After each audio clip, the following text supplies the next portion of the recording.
From Burleson to Venus and Grandview to Godley, this is the voice of Johnson County, Joco Community Radio.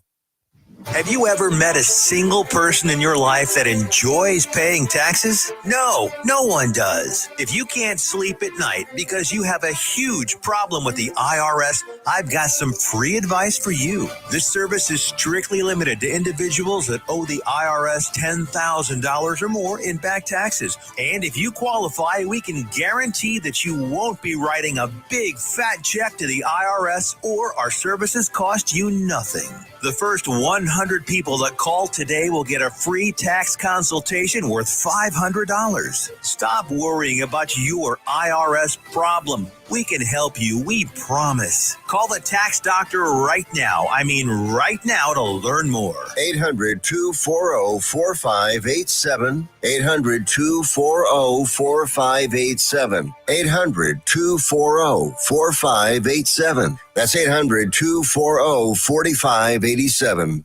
Why have thousands of aspiring authors teamed up with Christian Faith Publishing to publish their book? Because Christian Faith Publishing is an author-friendly publisher who understands that your labor is more than just a book. We provide authors freedom and flexibility throughout the publishing process, professional book editing, award-winning design, and some of the highest royalty structures in the publishing industry. And as always, you will retain 100% of the rights to your book. I was looking to find a company that I could trust, one that assisted in the editing process completely. The most important qualities that I was looking for was a publisher who was honest and upfront, no hidden costs or fees, and owning the rights to my own work. Christian Faith Publishing will publish, market, and sell your books in all major bookstores, online booksellers, as well as specialty Christian bookstores. Call for your free author submission kit. 800-978-4812. 800-978-4812. 800-978-4812. That's 800-978-4812. Here's important new information from the Diabetes Solution Center for you, a family member, or a loved one suffering with diabetes. If you have lost your provider, or if you need a provider for diabetic supplies, you may qualify to receive your diabetic testing supplies now with little or no out-of-pocket cost, regardless of your age. All you need is Medicare or private insurance to be potentially eligible. Call the Diabetes Solution Center right now for details. Just takes a couple of minutes.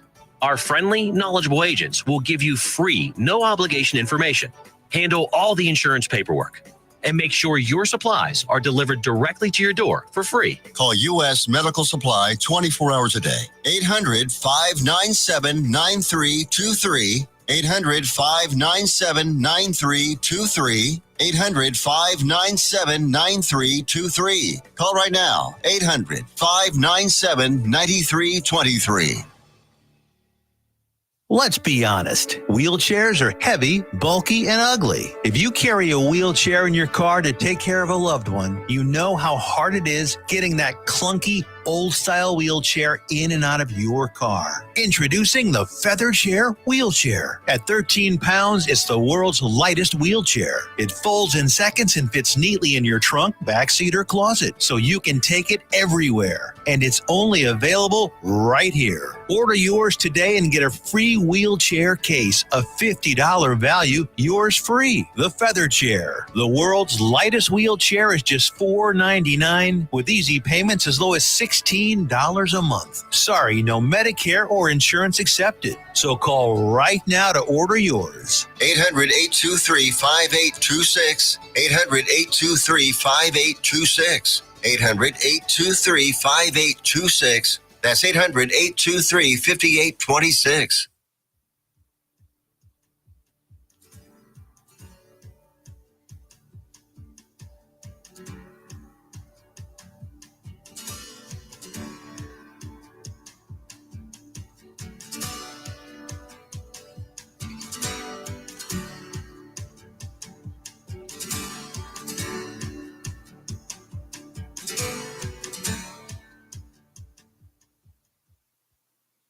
Hello. Hi, I'm Sonia V. And I'm Iguaran. Welcome to A Common Thread. The wins, the losses, and the curveballs. Yes, ma'am. So it's been a full week and we're back again. Week 5. We're so excited. So today we have a special guest, Eva, our second special guest. All thanks to you. I still have to get a special guest on. Well, We know Murray. Let's Yes. just go ahead and introduce him. Yeah. I do want to do this a little bit more formal. informal, and then we'll go formal. But Yeah. we know Murray from a networking group that we did, that we attended in Fort Worth, and we sometimes still occasionally attend. Yes. But go ahead, share with us. Yes. So we're going to share Murray's credentials. So Murray Sombrio, born and raised in Northern Ohio, grew up in a single parent household, has served as in various pastoral roles over the past 40 plus years. Taught high school social studies for 20 years in Texas public schools. Now retired from public education, he's the founder and executive director of Good Shepherd International, a teaching and training ministry to pastors in developing countries, founder of Compass People Solutions, which is a counseling and coaching ministry to individuals and families in crisis. Married to Ramona, 5 children, 10 grandchildren, currently building a regenerative farm and farm products business in Central Texas and plans to continue his counseling and pastoral ministry into the future. You are a busy guy. Yes, I am. I like to keep it that way. Yeah, that's exciting. Yeah, I as love I what was you as do. I was reading through and kind of like refreshing myself, I was like, farm? That's right. I That's want to neat. go. I Yeah. want to go visit Well, that farm. we're still in the throes of building a house there, and it's really a lot of fun. My wife and I are both retired teachers, both of us high school teachers, and neither of us are the retirement types. I don't golf. Not really interested in golfing. I don't fish. I'm not really interested in fishing. And we really want to live much more. Not that there's anything wrong with golfing or fishing. I want to just say that so I don't offend anybody. But we just want, for ourselves, we want to be more purposeful and productive in our retirement years and not just live for entertainment. So anyway, a couple of years ago, we bought 40 acres. We retired so that we could work harder than we've ever worked before.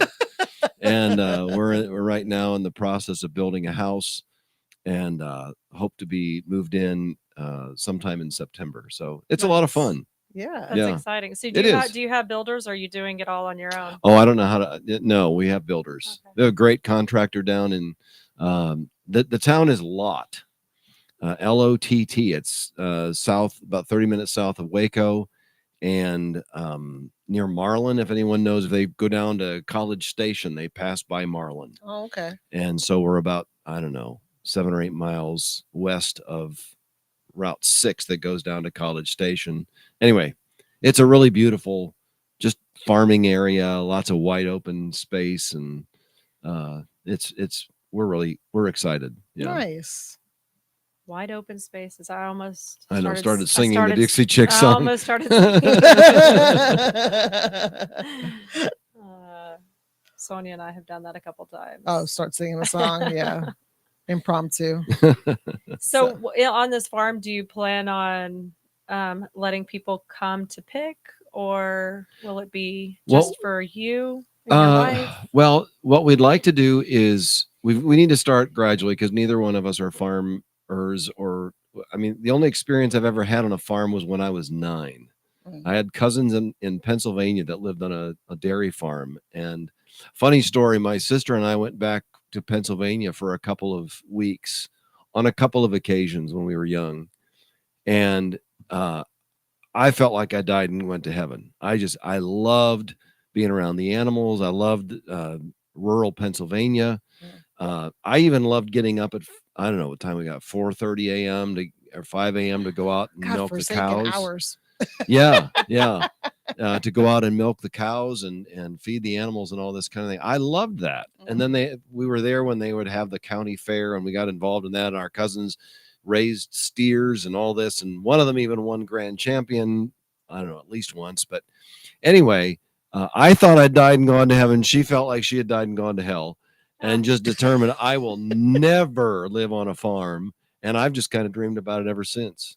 So it's really fun. Yeah. So back to your question about what we plan to do. I've thought about doing like a pick it yourself sort of thing, but we're not going to do that. What we'd like to do is gradually start raising chickens, all grass fed, all without pesticides and all.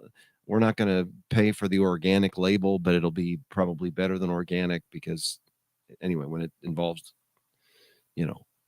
powers that be and fees and all that kind of thing, there's all kinds of catches. But anyway, we want to start with chickens and then go to golden eggs. Go to eggs, but meat chickens.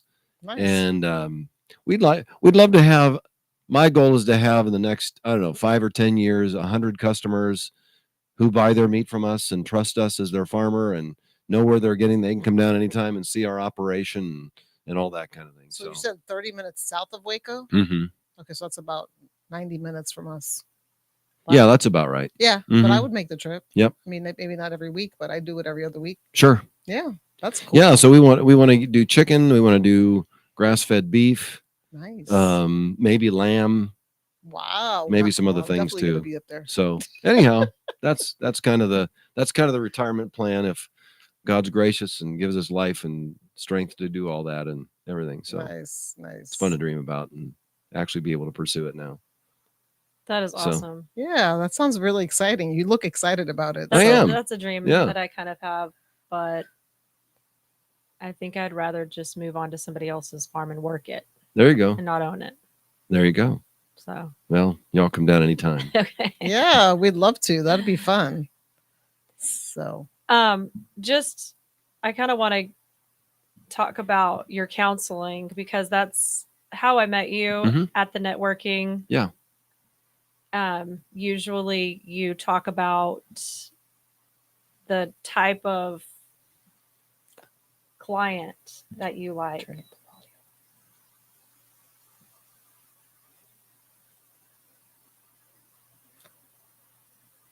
So if you could talk about that and keep the mic pretty close. Real close. Mm-hmm. I can't hear anything through these anyway. But yeah, so I went through a really unfortunate set of circumstances about 20 years ago that resulted in a divorce.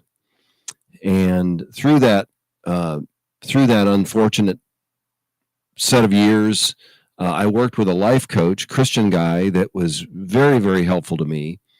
And we spent, 2 years together, started out every week and then kind of gradually diminished from there. And I haven't seen him in a good while now. But anyway, he was really, really helpful to me as a coach. And he wasn't a therapist. He's not one of these guys that just believe that I have all the answers within myself. I don't think that's how it works. If I have all the answers within myself, why would I need school? Why would I need a pastor? Why would I need why would I need anybody if I have all the necessary information in myself? So worked with him, and at the end of our 2 years, I'll say it was, I don't remember exactly how long it was, he said to me, do you ever think about doing this? And I said, well, doing what? And he goes, coaching. And I said, well, it's funny you asked that because, as a matter of fact, I have. He says, well, I think you'd be really good at it. So I kind of tucked that bit of encouragement back in my brain, because I was teaching school, and I was doing some part of my pastoral work I've done is in music and worship leading and things like that. And so I was teaching public school, and I was doing some music ministry.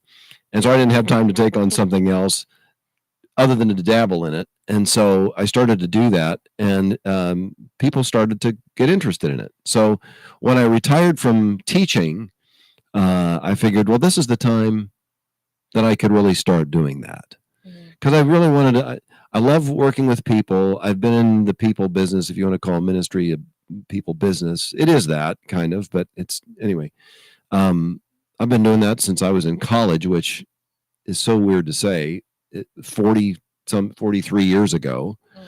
And anyway, so I started doing that. And really the experience that I had 20 years ago is something that I felt I really wanted to help people to try to prevent because there are things that couples can do to prevent getting into those situations. And it's not just don't cheat on each other, but there's a whole lot of relational stuff, that habits and ways of thinking and baggage you've got to shed and so forth from your past, bad habits and habits of your own, the family that you grew up in. And, you just you're kind of like a fish in that. You don't even think about water. You're just in it. And so you carry forward in your marriage as a young person or as a middle-aged person, you carry those things forward without even thinking about it.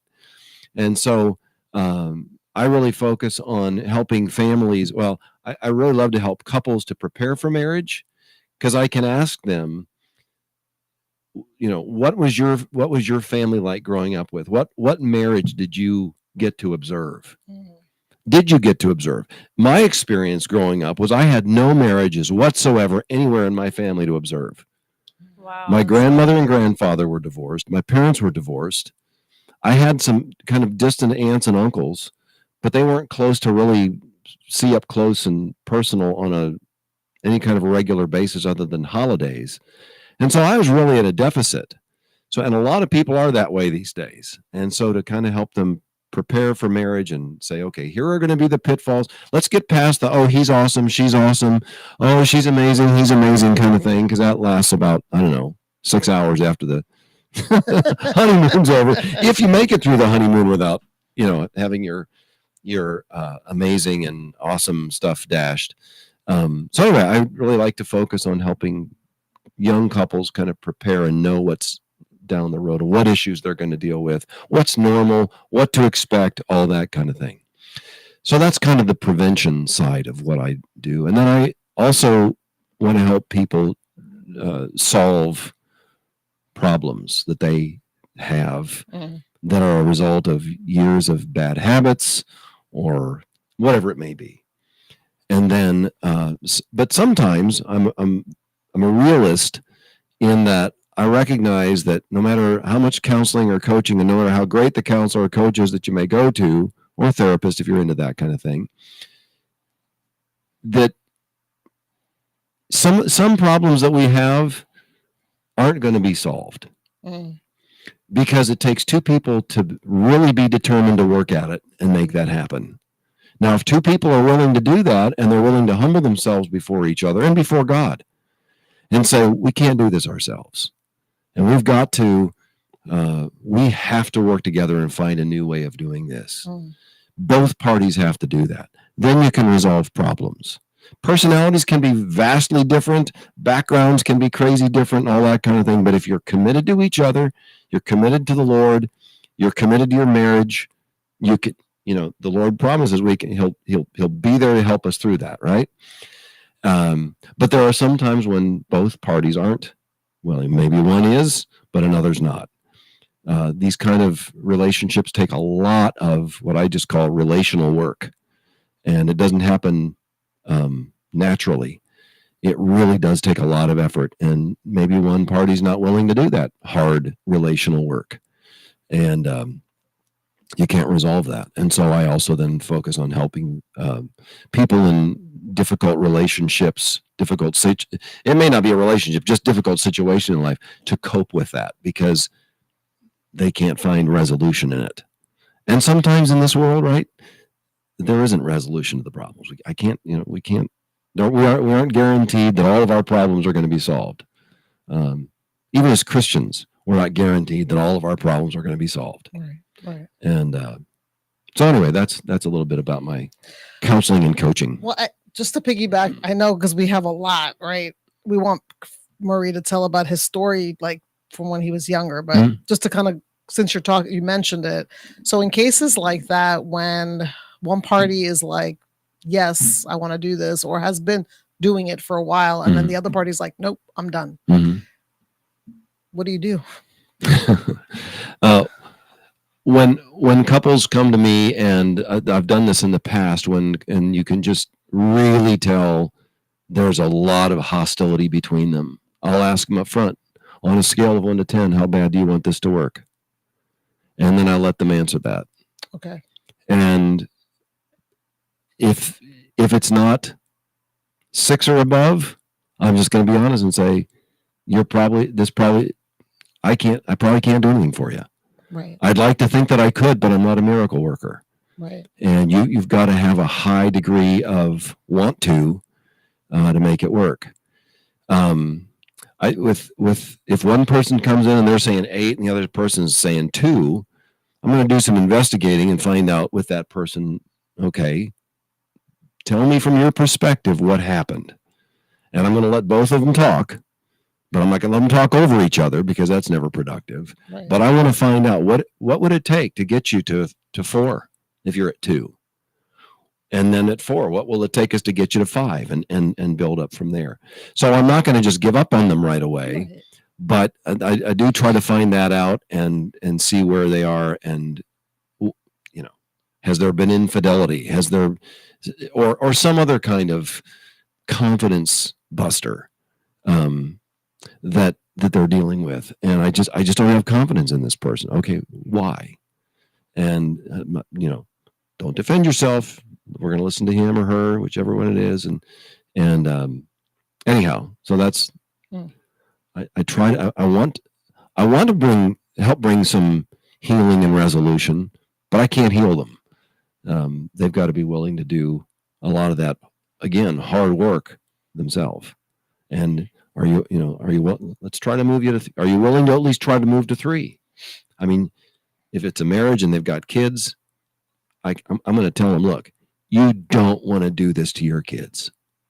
I'm not saying stay together just for the sake of the kids, but I'm saying do the hard relational work, if not for yourselves right now, for the kids. And then I go back and I say, all right, you guys loved each other at one point in time. What was it that attracted you to each other?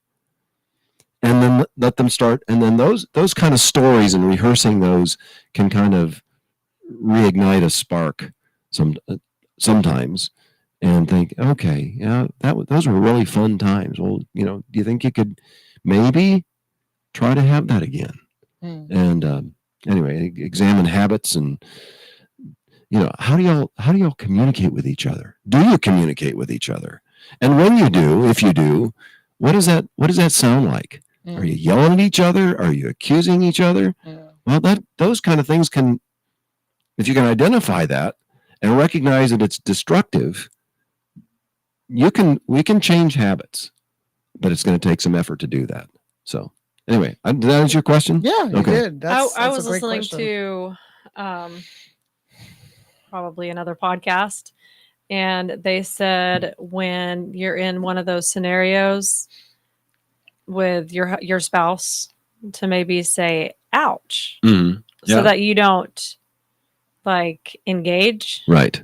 Because you'll want to either defend yourself or argue or fight or get back but just a simple ouch. And then they can start hearing that every once in a while, like, oh, I've hurt her, or I've hurt him, or even I've tried to practice that one a couple times. That's good. And even to be humble and say, I'm gonna maybe go on a limb here and say, I'm going to give you the benefit of the doubt that you didn't mean to hurt me with your words, but you did. And so that kind of disarms the situation by saying, I'm going to give you the benefit of the doubt that you didn't mean to.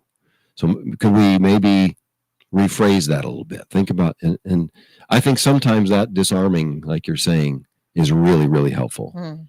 So it's helped me because then I'm not defensive, or I'm not whatever. Not bowling up to whatever. That's I'm right. Just hurt. Yep. And then we can move on. And if we need to talk about it later, right, at least it's given me time to calm down. So I kind of wanted to go back to the premarital. Yeah. Do you suggest for young couples a sort of compatibility test? I know that when Enrique and I were engaged 20 something years ago, so bad. 20 something. They gave us a test. And those tests I think are really good, but I think when you're in love, I don't even think you care. Like I remember thinking, oh, this is a good question. How could we not be compatible? This just feels so good, and he's so awesome and she's so awesome. Yeah. It was a good test, but I remember thinking, oh, we should probably dive deeper on this question. Yep. but I think, you know. So yes, I do that. I have a really, I use a little book called the People Code. It used to be called the Color Code, or it used to be called the People Code, and now it's called the Color Code. Anyway, it's by a guy named Taylor Hartman, and it's a personality inventory that's very simple. It's very memorable. Some of the Myers-Briggs, for example, great test. Not real scientific, though they claim that it is, but I guess they've found out in recent years that it's not really all that scientific. So it's helpful. None of them are thoroughly scientific because you're dealing with people. Right. And so people aren't just, scientific, and you can dissect them, better wait till much later. But anyway, it's hard to dissect the personality, but to at least learn traits. Right. And so is this kind of where the Bible talks about being equally yoked, or? Well, I think that certainly has a lot to do with this. I think when the Bible says that, it's basically saying that in really critical types of relationships, especially a marriage, that the two people who are going to be married have to be Christians. Otherwise, their value systems are so vastly different. Their priorities, the goals of their life. I mean, yeah, I might want to be a doctor. I'm not talking about that kind of goal, but kind of values goals. And how do we want to raise our kids? You're going to have vastly different perspectives. A believer in Christ and a follower of Christ versus one who's not. There may be some good morality that's involved in the person who's not the follower of Christ, but there's going to be some. Bible talks about there's light. What fellowship does light have with darkness, right? And that's a harsh sounding kind of thing, but that's really what it is. Anyway, oil and water. Oil and water, yeah, sure, and they don't mix, right? So with young couples, I take them through this personality inventory, and they discover whether they're a red, a blue, a white, or a yellow. And those each of those colors, and you don't blend yellow and red and get orange. You just either primary red and maybe secondary yellow. You're not orange because they don't overlap with each other. But anyway, or blue and red, you don't become purple. You're primary blue or you're primary red, and so on. So anyway, when you discover what your primary color is, affixed to each of these colors is a motive. So, for example, reds are motivated by power, being in charge. Okay, they're oftentimes kind of bossy, pushy. They're usually the CEOs of the company. They're the politicians. They're the people who just take charge. They don't have any problem. They're confident. They know where they need to go. And boy, you better watch out. If you get in my way, I'll probably plow you over. If you're a red, that's oftentimes a red power play sort of thing. Blue personality is somebody who's really motivated by close relationships. I mean close relationships. There's a lot of overlap between red and blue. The reds and blues don't get along with each other very well. Not that they can't, but they just typically don't, because of the way they go about it. Reds will really value relationships and look at that as something to succeed in. That's how red is motivated. Blue really enjoys the closeness of that relationship, and they're much more driven by nobility or doing the right thing and being the right kind of person and so forth. Doing things. I do this because it's the right thing to do. There's a very strong moral sense for the blue. That doesn't mean the others are immoral. It just means that there's this really strong. My wife is a really strong blue, and she and I will have these funny conversations, and she'll think we really should do this, and I don't feel like we really should. Not that there's anything wrong with it. It's just, and I'll say, well, honey, why do you think we should do that? Why do you feel so strongly? Well, because it's the right thing to do. So what color are you? I'm a combination of depends on the day when I take the test. I'm either dominant blue or dominant yellow. So I'm not blue yellow mix, but I've got traits of both of those almost evenly. But anyway, I'll get to yellow in a minute. But anyway, so I'll say, so to not do what you're suggesting would be wrong. That's what you're saying? Well, no, I'm not saying that. Well, then don't put it in the category of right. But see, this blue trait of strong moral sense, everything is either right. It's the right thing to do. Black and white. Yes.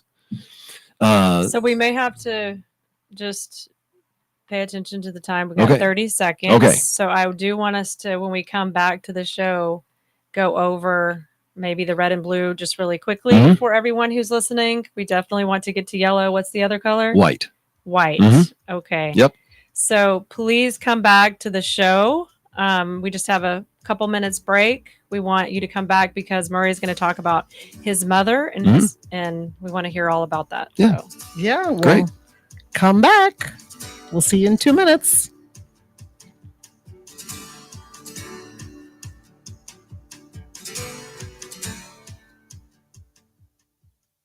If you're trying to quit drinking or doing too many drugs, listen to me. You don't know me and we'll never meet. I had a problem like you once. I drank and used to party a little too much till it got out of control and almost ruined my life. I realized I needed help to fix my problem before it totally destroyed me. If you've tried to fix your drinking and drug problem and you know you can't do it alone, you need to call the National Treatment Advisors. They'll immerse you into a 30-day program to replace your old habits with new habits and totally change your life. And if you have PPO private health insurance, the entire program may be covered. Fix your problem right now before it gets any worse. Get clean. Call now and learn more. 877-247-1581. 877-247-1581. 877-247-1581. Attention all business owners and creative minds. Do you need a unique and personalized touch for your products? Look no further than Romika Laser Engraving and Custom Designs. I'm Ron Phillips, co-owner of Romika Designs. We offer custom laser engraving services for a variety of products, including promotional items and corporate or personal gifts. With state-of-the-art equipment and a team of skilled designers, we can engrave intricate designs on virtually any material. Whether it's a special message, a company logo, or a custom design, Romika Laser Engraving will help you make your mark. And the best part, our prices are affordable and our turnaround time is quick. I couldn't be happier with the work Romika Laser Engraving did for me. The engraving on my product was precise and exactly what I wanted. So don't wait any longer to add a personal touch to your products. Call Romika Laser Engraving and Custom Designs today at 817-400-4040 or visit our website at romikadesigns.com. We look forward to helping you make your mark.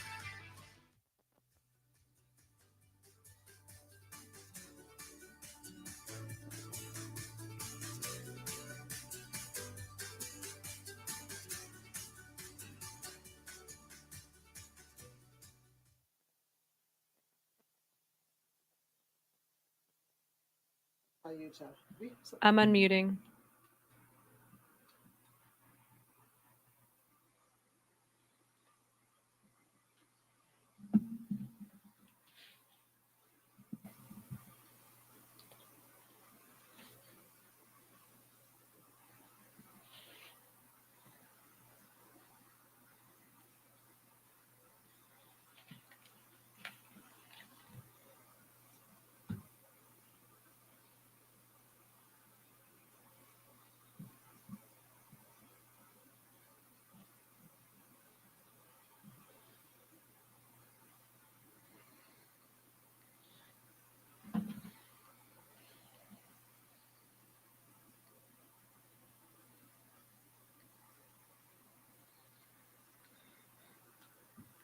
Okay, we're back on with a common thread. We're going to go ahead and read through some of our commercials. All right. NTX Radio proudly serves all of North Texas and can be heard all over the world on TuneIn Radio Network and on the NTX Radio app available on Android and Apple CarPlay, or just ask Alexa to play NTX Radio. Check out our lineup and more at ntxradio.com. We want to thank our valued sponsors in helping us amplify the voices of North Texas communities and businesses. So protect your family with a will or trust. Connect with Todd Hurd and Associates. They're attorneys at law for all of your civil law needs. You can get in touch with them at texasattorneylaw.com. That's texasattorneylaw.com. You need to process credit cards. Well, you can join the Swipe Nation today and save on processing fees at swipenationusa.com. That's swipenationusa.com. It's a locally owned and operated company and will beat any rates. Get in touch with them again at swipenationusa.com. Got sleeves? Dress your arms and more at thetiffy.com for women's accessories and more, made in the USA. That's the Tiffy, TheTiffie.com. And it's time to take your business to the next level. Hosting a radio show and podcast is a powerful way to connect with a wider audience, build brand awareness, and drive sales. Let's discuss your business goals and how a custom show can help you achieve them. You can email Tiffany at theherd@ntxradio.com to get amplified. Like I said before we went on, Murray has the best radio voice. So you did great. Thank you. So we want to get back to what we left off with, the different types of the colors. Yeah. So you were talking about, I think, yellow. Yeah. Well, the color code. So the color code basically categorizes personalities into under 4 colors: red, blue, white, and yellow. Red is the bossy, power motivated person. Blue is the more diplomatic, very task oriented, but cares about all the people they're bringing along and want to make sure that the relationships are good and close and deep and all that kind of thing. White personality is interesting. White personality people tend to be more passive, quieter. They're the ones who they're motivated by peace. So they don't like anything or anyone who upsets the apple cart, so to speak, or rocks the boat. They're the kind of people who may prefer to work in a cubicle in the back of the office complex, and nobody really bothers them. If they're in a meeting, they're going to sit there and be real quiet.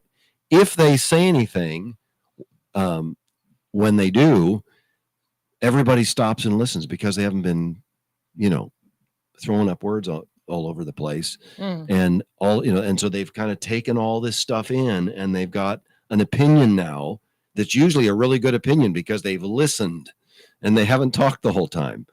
But they're motivated by peace, tend to be quiet, more passive. And then the yellow personality is a person who's motivated by fun. And a lot of actors and actresses, people in the entertainment industry, they like to have fun and usually don't let other things get in the way of them having fun.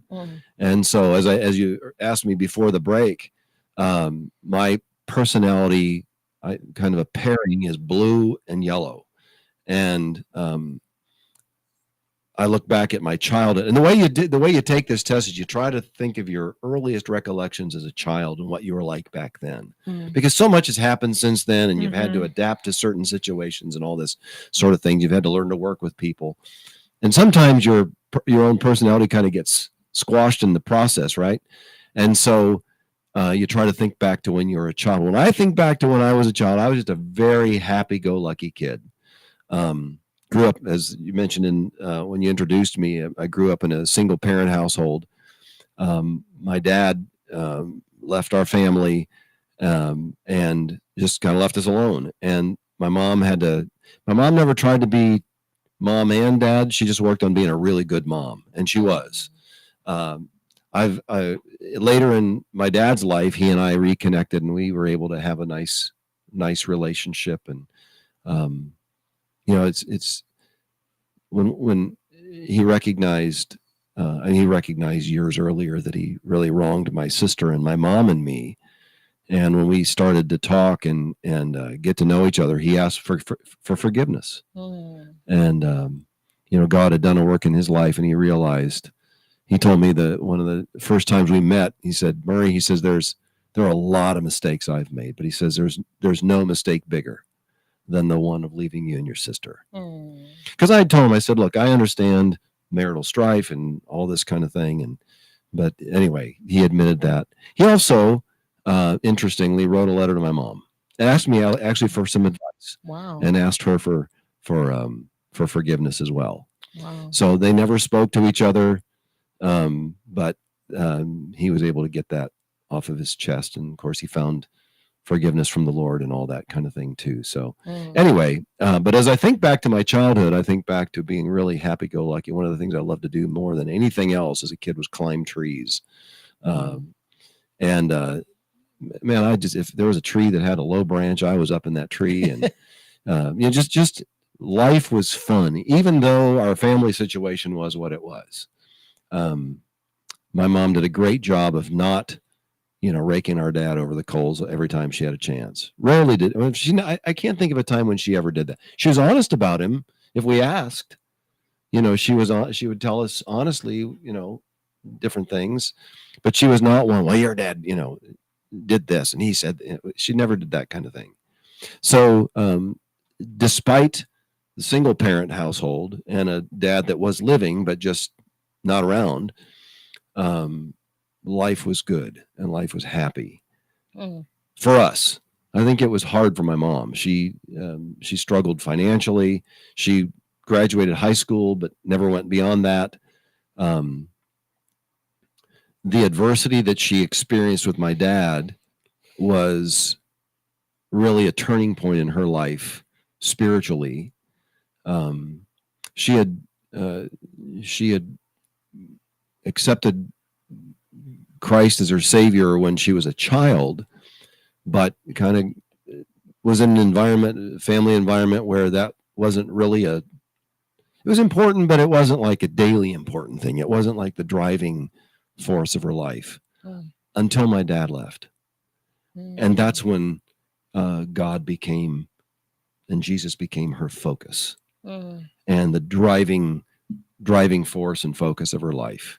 And so my sister and I got to grow up in that kind of environment. Even though it was without a dad, we had a great, really healthy upbringing. So that's a little bit about growing up in a single parent. Single parent living is not, I don't advise it, but it's not necessarily a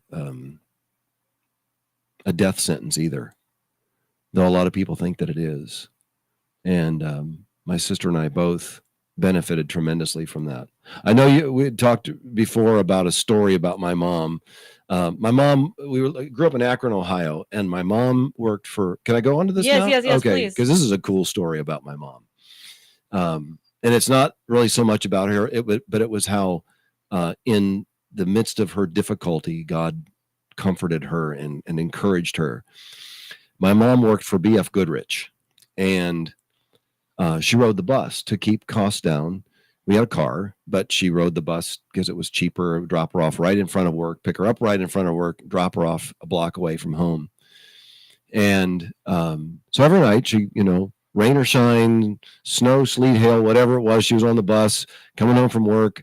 And this one day she got on the bus, sat down, and there was an empty seat next to her. And at a stop, I don't know, a stop or two later, bus door opens. This young lady gets on, and she was just one of those, you could just tell by looking at her that something wasn't quite right. We've all seen people like that. And you just kind of smile and you feel, an element of compassion for them because, the way she was dressed, and it was just something was not quite right there, And so everyone's kind of, looking away, trying not to make eye contact with her. Well, the young woman comes up to my mom and says, "Can I sit? Can I sit here?" And my mom said, well, yes, you sure can. So the woman sits down. Well, they have this, I don't know, 15, 20 minute ride on the bus and time to have a conversation. And so my mom pulls up to her stop and says, well, this is where I get off. And the young woman says, well, this is where I get off too. Mom had never seen her before. And this was her daily ride. So, I mean, it was, she knew the people on the bus. Everybody knew each other because they all rode the bus and all this kind of, not really small town, but it was, but everybody knew each other. That was their bus route, And so anyway, she'd never seen this young woman before. And so they ride on the bus, and the mom says, well, this is where I get off. The young lady says, well, this is where I get off too. And mom's thinking, okay. And it was a little creepy. No, I don't know. Creepy is not, just a little uncomfortable. Yeah, we'll go with uncomfortable. It wasn't creepy. It was just, it was just a little weird, kind of thing. Okay. So and my mom had, like I said, she had a block of a walk to get to our house. And so they cross the street from the bus stop and they start walking down the block to our house. And mom's not knowing where the woman has to go. Well, I don't know, about a house or two down the street, the young woman says, do you mind if I sing for you? Well, now that's kind of an odd request, right? I don't know how many people have ever asked you can I sing for you? Now it's getting weird. Yes. So my mom was really gracious. Someone could come to her and say, hey, I don't know, committed some heinous crime. And my mom would say, oh, really? She would counsel people like this. And which may be the reason why I chose, a path of counseling too. But anyway, she said, the young woman says, can I sing a song for you? Mom says, well, okay. And so the young woman kind of grabs the skin of her throat and start clearing her throat. And she starts to sing. And she sings the Lord's Prayer, the traditional, Our Father who art in heaven. And Mom said, and there's obviously no instrumental accompaniment or anything. She said it was the most beautiful, clear-voiced rendition of the Lord's Prayer she'd ever heard. Mm.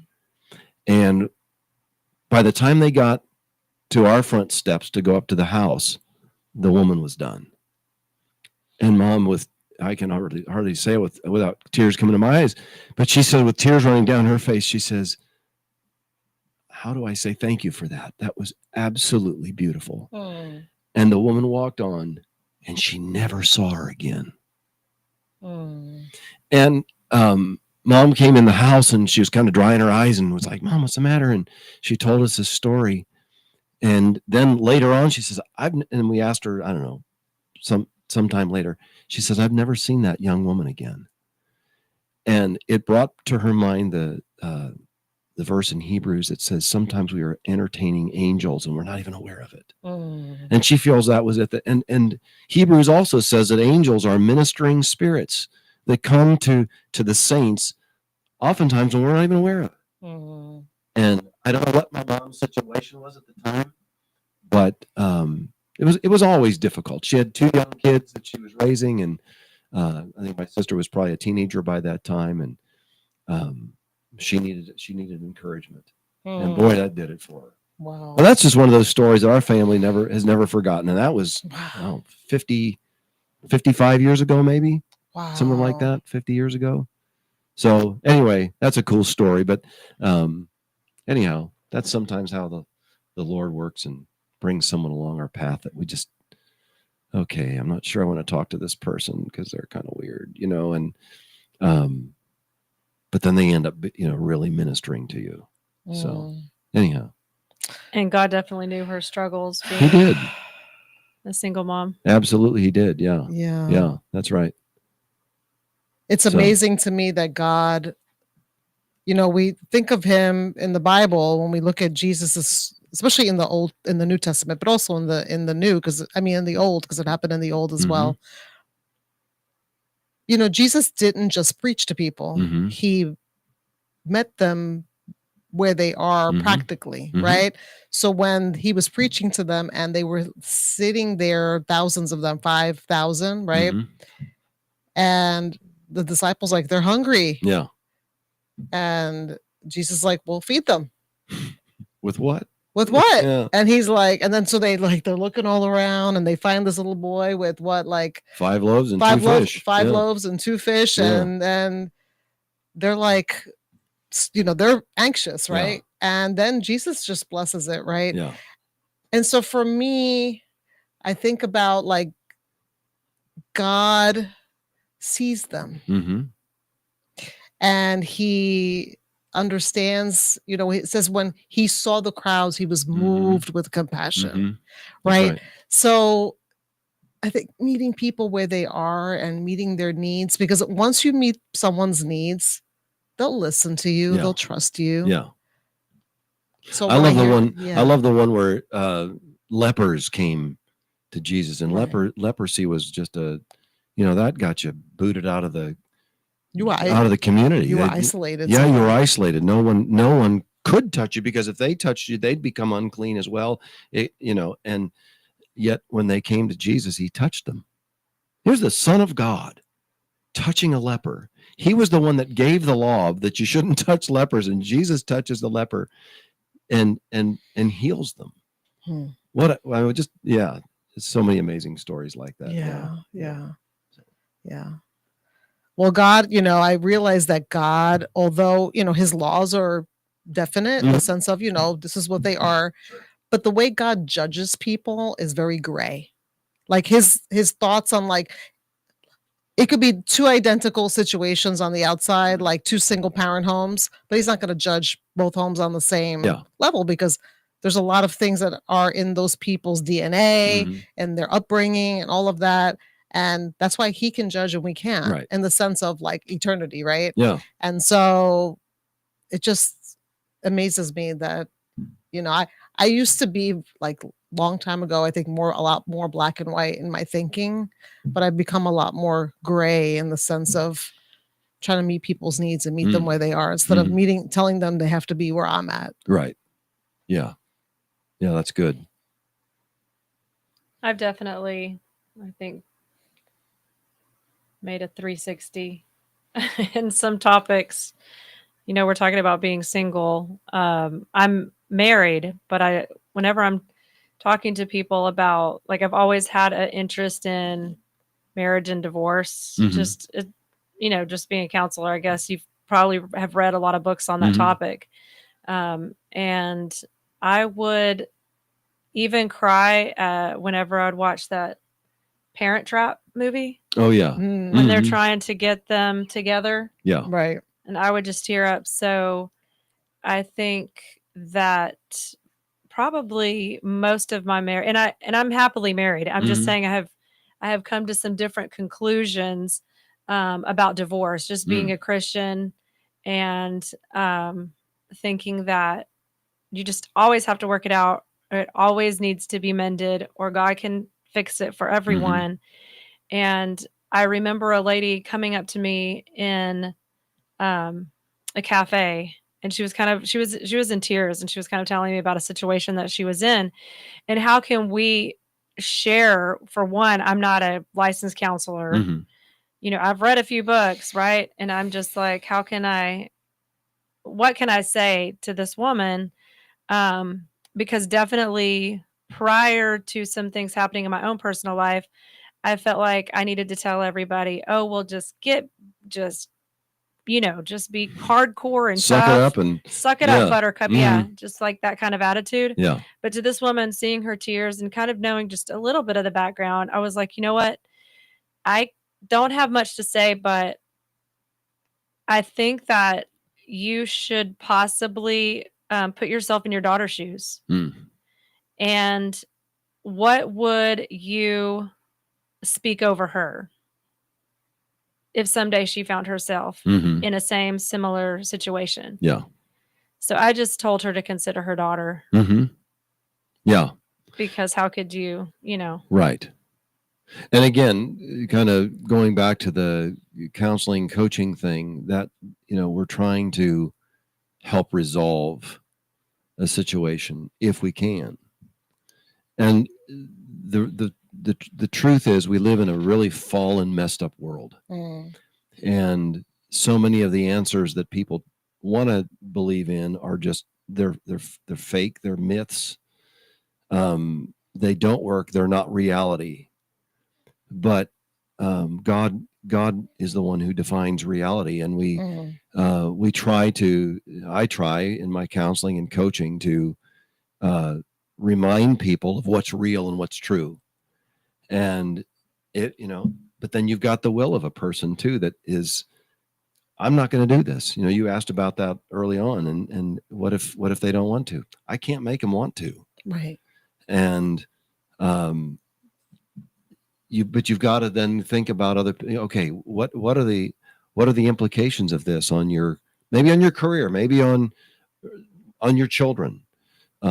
Is that what you want your kids to see? And is there, and that's not asked to the person who really wants to make it work. It's asked to the one who doesn't want to. Is that the road you want to go down for your kids? And try to give them a hard dose of reality, and make, maybe startle them awake to think about that kind of thing, that this isn't just about you and the difficulty, or I'm tired, or he doesn't do this, or she doesn't do that, or whatever it may be. But yeah, there are other people to think about. Yeah, that's good. Mm-hmm. Well, our show is a common thread. And the one thing I'm seeing is that, we all, you were raised by a single parent. I'm a single parent. You're Italian. I'm Italian. There we go. Okay, look at it. It's a very common thread. But, regardless if it's mom or dad who's the single parent, being a single parent's difficult. And your mom did it with such grace. She did. And I'm sure that there were a lot of nights that she cried. There were struggles and that both you and your sister didn't see. Right. And as parents, that's what we want to do for our kids. We want to kind of shelter them from that, because we don't want them to really know the struggle. Right. Right. But they realize it later on in life, right? Yep. But I know there's a lot of people watching and listening, and I know that they're going through stuff and single parenting, but I just think meeting people where they are, and just being a soundboard, sometimes giving advice. Sometimes I usually ask people, do you want me to listen, or do you want me to give advice? Yeah. And sometimes, they ask for advice, but then I see that they're not ready for it. And then when they start challenging me on it, I'm like, it's okay if you don't want the advice, or you're not ready for it. That's okay. Mm-hmm. But if I'm your friend, I'm going to tell you the truth. Yeah. And I'm not going to sugarcoat stuff. Right. So, and lovingly and gently. Yeah. And sometimes that's, and always, I'm going to say, not just sometimes, always telling the truth is the most loving thing we can do for each other. It may hurt, it may sting, but it is the most loving thing we can do for people, is tell them the truth. Yeah. Yeah. The Bible says, you said that, and then it made me think of a verse that to carry one another's burdens, for this is the law of Christ. Right. And we talked about that a couple of weeks ago, about the law of Christ and what that is. And that's what this is all about, like carrying each other's burdens. We have more in common than differences. And even in the differences, we can embrace that. That's right. Right? There's not, you and I and pointing fingers and all that. If we take the time to really listen, we really have a lot more in common than we really think. So, yeah. But we did want to give Murray, because you have your business, and we would love for you to maybe give your website, and if you have a website. And I'm going to give a phone number, because I'm kind of old school, and I don't want people to feel like he's going to put us on, out on the web for people to see and all that kind of thing. And this is called Compass People Solutions. Compass People Solutions. And yes. Counseling and coaching. Counseling and coaching. I say counseling and coaching as though they're two different things, and they really aren't. People are going to come to me because they want input. They want a different perspective. And so, Compass People Solutions, you can reach me at 682-472-2352. I'll give that number again. It's 682-472-2352. And calls and conversations and sessions and all that are always done in the strictest of confidence. And who, again, is your ideal client? Well, we had talked early on of young couples that are planning to get married, and they want to get off on a really good solid footing. People who are getting married a second time maybe haven't thought about what happened in the first time, other than that he said something or she did something that was wrong, anyway. So people who are families in crisis, dealing with just the junk of life, and we can listen and try to. From Burleson to Venus and Grandview to Godley, this is the voice of Johnson County, Joco Community Radio. Hey, travelers, do you want to save money on your next flight? Then pick up the phone and call. That's right, call. Fast prices are not online. They're with SmartFares. See, SmartFares has special deals with the airlines. When they have unsold seats, they use SmartFares to fill them. So you get airline tickets at